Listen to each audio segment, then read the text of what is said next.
Are you uncertain about your HRT dose? Hello ladies, I'm Dr. Alba, AGP at the Imperial College and a menopause specialist.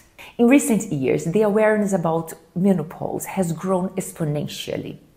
This is truly celebrated by the Menopause Society because ladies now are getting the treatment they deserve.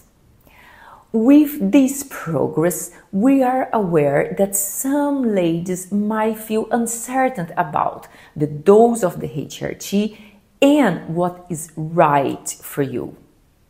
HRT should be tailored for each person individually.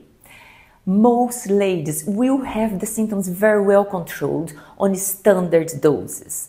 These doses will help with the symptoms while preventing possible side effects of the medication, such as thickening of the womb lining.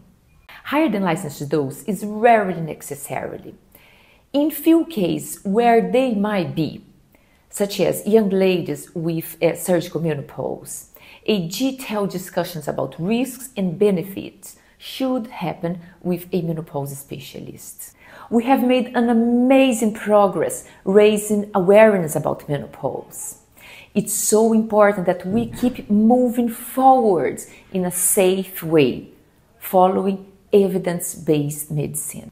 If you are unsure about your HRT dose or treatment, don't hesitate in reach out for your GP or a menopause specialist. We are here to support you. I hope it helps. Keep well.